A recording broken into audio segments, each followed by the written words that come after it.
the one and only Botticelli.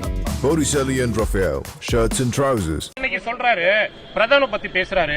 ஒரே நாடு ஒரே தேர்தல் என நீங்க ஸ்டார்ட் செய்யும் போதே புரிஞ்சிடுச்சு பிரதமர் சார். தமிழ்நாட்டை கொஞ்சம் கேர்ஃபுல்லா ஹேண்டில் பண்ணுங்க சார். தமிழ்நாடு நிறைய பேருக்கு தண்ணீர் காட்டி உள்ளது அப்படின்னு பிரதமரை கடுமையாக விமர்சனம் செய்திருக்கிறார் விஜய். இத பத்தி நீங்க என்ன நினைக்கிறீங்க? இன்னைக்கு சகோதரர் விஜய் அவருடைய தமிழக வெற்றி கழகத்தினுடைய பொதுக்குழு கூட்டம் நடக்குது. தமிழகத்தில் நிறைய கேள்விகள் நீங்க கேட்டீங்க, சென்னையில் நடக்குது. இன்னைக்கு சகோதரர் விஜயாக இருக்கட்டும், அவரு கூட மேடையில பேசுறவங்களா இருக்கட்டும், ஒரு விஷயத்தை அவங்க புரிஞ்சுக்கணும். அரசியல் என்பது வெறும் மைக் எடுத்து பேசிவிட்டு கை காட்டிட்டு போறது அரசியல் கிடையாதுங்கண்ணா. களத்துல நின்று வேலை பார்ப்பது அரசியல். நான் சகோதரர் விஜய் அவருக்கு ஒரு சின்ன அரசியல் பாடத்தை எடுக்கிறேன். 1973 கடைசியா டீலிமிட்டேஷன் நடந்த பொழுது, இப்ப நம்ம டீலிமிட்டேஷன் 2026 பேசுறோம். 1973 டீலிமிட்டேஷன் நடந்த போது சகோதரர் விஜய் நல்லா அவங்க கேட்டுக்கணும் அண்ணன், ஏன்னா சில அரசியல் புரிதல் அவருக்கு இருக்கணும். அன்னைக்கு இந்தியாவுடைய லோக்சபா சீட் 525 இருந்து 545 உயர்த்தப்படுகிறது. 1973 20 சீட் உயர்த்துறாங்க.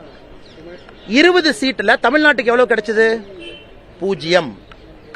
அப்ப 20 சீட்டு உயர்த்தியும் 1973 தமிழ்நாட்டுக்கு ஒரு சீட்டு கூட 73 கிடைக்கல. டீலிமிட்டேஷன்ல சில மாநிலங்களுக்கு 3 சீட் அதிகமாச்சு, சில மாநிலங்களுக்கு 2 சீட் அதிகமாச்சு, சில மாநிலங்களுக்கு 1 சீட் அதிகமாச்சு. அன்னைக்கு ஆட்சியில் இருந்தது யார்? காங்கிரஸ். தமிழ்நாட்டில் ஆட்சியில் இருந்தது யார்? திராவிட முன்னேற்ற கழகம்.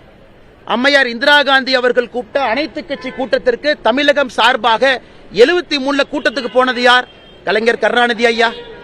அன்னைக்கு திமுக டீலிமிட்டேஷன் கமிஷன் மீட்டிங் 1973 போய் இந்தியாவுடைய லோக்சபா சீட் 20 உயர்த்தப்பட்ட பொழுது கலைஞர் ஐயா தமிழ்நாட்டுக்கு ஒரு சீட்டு கூட வாங்கி கொடுக்கல. அப்ப நாயப்படி விஜய் அவர்கள் குற்றச்சாட்டு வைக்கிறார்னா யாரு மேல வைக்கணும்? இதற்கு முன்னாடி டீலிமிட்டேஷன் நடந்த பொழுது ஆட்சியில யார் இருந்தாங்க? அப்ப தண்ணி விஜய் அவர் யாரு காட்டணும்? காங்கிரசுக்கும் திமுகவும் காட்டணும். 2026 நாங்க பண்ற டீலிமிட்டேஷன் ஒருவேளை வரும் பொழுது குறைவா இருந்தா பத்திரிகை நண்பர்கள் சொல்லுங்க, அண்ணா என்ன யூபிக்கு 10 கொடுத்தீங்க, தமிழ்நாட்டுக்கு 2 தான் கொடுத்திருக்கீங்க. நான் ஆதாரத்தின் அடிப்படையில் பேசுறேன். அதனால சகோதரர் விஜய் அவர்கள் பேசும்பொழுது ஒரு அரசியல் புரிதலோடு பேசணும். விஜய் அவர்கள் பிரதமரை இந்த கூட்டத்தில் கடுமையாக விமர்சிக்கிறார். அண்ணா இப்ப நான் புரிஞ்சுக்கிறேன், ஒரு பிரதமரை விமர்சிப்பதற்கு என்ன காரணம்? அண்ணே அரசியலை பொறுத்த வரைக்கும் ஒரு ரவுடி அடிச்சா தான் இன்னொரு ரவுடிய மக்கள் ரவுடின்னு ஏத்துக்குவாங்க. படத்து டைலாக் சொல்றேன். நான் டான் சும்மா இல்ல 10 டான் அடிச்சேன். இன்னைக்கு இவங்க எல்லாமே யாருன்னா அரசியல்ல யாரு சக்தி வாய்ந்தவராக இருக்கிறாங்க அவர்களை பத்தி பேசினா ஒரு மைலேஜ் கிடைக்கும். இன்னைக்கு ராகுல் காந்தி அவரை பத்தி விஜய் அவங்க பேச முடியுமா? பேச முடியாது. விஜய் அவங்க அங்க வந்துட்டு யாரை பத்தி பேச முடியும்? விஜய் அவர்கள் ஒருத்தர் மேல குற்றச்சாட்டு வைக்கிறாங்கன்னா பிரதமர் மேலதான் வைக்க முடியும், ஏன்னா மீடியா வெளிச்சம். அதற்காக பேசுறாரு. ஆதாரத்தின் அடிப்படையில் பேசினா நான் பதில் சொல்றேன். 1973 டீலிமிட்டேஷன் சொன்னேன். தமிழ்நாட்டுக்கு நிதி கொடுக்கலன்னு விஜய் சொல்றாரா? பதில் சொல்றேன் எவ்வளவு நிதி கொடுத்தோம்னு. இது என்னுடைய கடமை. அதனால தொடர்ந்து நான் சொல்லிக் கொண்டிருப்பது. அது மட்டும் இல்ல, இன்னொரு நண்பர் கேள்வி கேட்டீங்க, உங்களை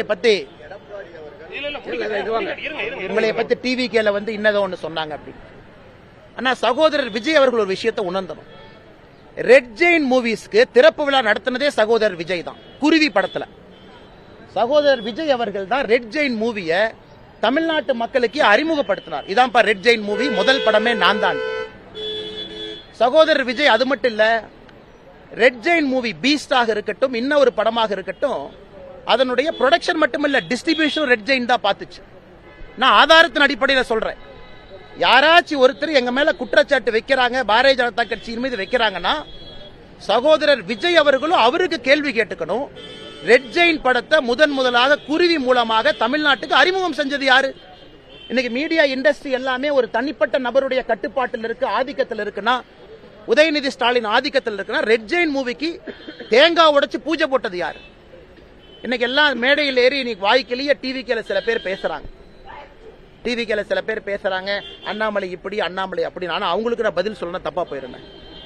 இன்னைக்கு டிவிக்கில ஒருத்தர் திமுக உட்கார்ந்தார், திமுகக்கு வேலை பார்த்தார் லாட்டரி பணத்தை வச்சு. திமுக இருந்து விசிகேக்கு தாவினார் லாட்டரி பணத்தை வச்சு. விசிகேல இருந்து இன்னைக்கு விஜய்க்கு தாவி இருக்கார். அவரோட ஐடியா என்னன்னா தமிழக வெற்றி கழகத்தை லாட்டரி விற்பனை கழகமா மாத்தணுங்கிறது அவர் ஐடியா. இந்த தமிழக வெற்றி கழகங்கிற பேர் சரியில்லை, இதை லாட்டரி விற்பனை கழகமா மாத்திட்டோம்னா நல்லா இருக்குங்கிறக்காக இன்னைக்கு விஜயோட போய் இணைஞ்சிருக்காரு. இன்னைக்கு அவங்க என்னைய பத்தி குறை சொல்றாங்க. தமிழ்நாட்டில் ஊழலை உடைத்து பேசுவதில் நம்பர் 1 பாரதிய ஜனதா கட்சி, மக்கள் மன்றத்தில் இருப்பது பாரதிய ஜனதா கட்சி, பிரச்சனைகள்ல மாட்டி இருப்பது பாரதிய ஜனதா கட்சி, ஆளுங்கட்சியினுடைய வழக்கு அவதூற பேச்சுக்கள். அதனால எங்களைய பார்த்து யாராவது டிஎம்கேக்கு ஆதரவா நாங்க செயல்படுறோம்னா நீங்க யோசிச்சுங்க அவங்க பேச்சு எப்படிப்பட்ட பேச்சு. உங்க தலைவரையே இவ்வளவு பெரிய விமர்சனம் ஆக்கியிருக்கிற விஜய்க்கு நீங்க என்ன சொல்ல விரும்புறீங்க சார்? நாவடக்கமுடன் இபிஎஸ் வந்து அமித்ஷாவை பார்த்ததுக்கு அப்புறம் முன்னாடி இருந்த உங்களுக்கு அதிமுகவுடனான ஒரு மோதல் போக்கு எப்படி போகும்? மோதல் போக்கு இல்லைண்ணே, நான் எதுக்குன்னே செருப்பெல்லாம் விட்டுட்டு எதுக்குண்ணே ரோட்ல உங்கள்கிட்ட பேசிட்டு இருக்கேன்? என் கட்சியை வளர்த்தணும்னு நான் நிக்கிறேனே. என் தொண்டை செத்து போய் 50 வருஷம் 60 வருஷமா பிஜேபி வளருமா வளராதான்னு என் தொண்டை நின்னுட்டு இருக்கான். I am answerable to my cadre. என்னுடைய ஆக்டிவிட்டி எல்லாமே மாநில தலைவராக என்னுடைய கட்சியை வலிமைப்படுத்துவதற்கு தான் நான் உழைக்கிறேன். அதே நேரத்தில் 2026 பொறுத்தவரைக்கும் ஒரு வார்த்தையை நான் பயன்படுத்தினேன், தமிழக மக்களுடைய நலன் சில நேரத்தில் கட்சியினுடைய நலனை விட முக்கியத்துவம் வாய்ந்ததாக இருக்கிறது. அதனால என்னை பொறுத்தவரை எந்த பொறுப்பிலும் வேலை செய்வதற்கு நான் தயார், தொண்டனாக வேலை செய்வதற்கும் தயார். என்னால யாருக்கும் எப்பவும் பிரச்சனை வராது. கட்சி தலைமை அதிமுக கூட்டணியில் சேர்வதற்கு ஒத்துக்கொண்டால் அண்ணாமலை ஏற்றுக்கொள்வாரா? கட்சி தலைமை அண்ணாமலை ஏத்துக்கிறாரு, அண்ணாமலை ஏத்துக்கல அப்படிங்கிற பிரச்சனையே இங்க இல்லைங்க. என்னுடைய வேலை என்னவோ அது தொண்டனாக கூட நான் செய்வேன். தலைவர் என்கின்ற பதவி இருந்தா தான் செய்யணும் என்கின்ற அவசியம் கிடையாது. அதனால் எந்த கருத்துக்களாக இருந்தாலும் நாங்க எங்களுடைய தலைவர்கள்ட்ட சொல்லியிருக்கோம், தமிழக மக்களுடைய நலன் முக்கியமானது, முதன்மையானது. அதற்காக அண்ணாமலையை பொறுத்தவரை எதை வேண்டுமானாலும் செய்வதற்கு நான் தயாராக இருக்கின்றேன். தமிழ் முடிச்சிட்டு Tamil is over, English mike can come here madam. Tamil தமிழக வெற்றி கழகத்தின் பொதுக்குழு கூட்டத்தில் பல்வேறு விமர்சனங்கள் பாஜக மீது வைக்கப்பட்டிருந்த நிலையில் அது தொடர்பாக பதிலளித்திருக்கிறார் பாஜகவின் தமிழக தலைவர் அண்ணாமலை. இதுகுறித்து பின்னர் வரும் செய்திகளில் விரிவாக பார்க்கலாம். பார்ட்டி வேர்னாலும் ஐ ப்ரிஃபர் போட்டிசலி. எங்க இருந்தாலும் நம்ம ஸ்டாரா தெரியணும் இல்லையா? வெரைட்டியான கலர்ஸ், நியூ டிசைன்ஸ், அதுக்கு மேல star look. The one and only Botticelli. Botticelli and Raphael, shirts and trousers.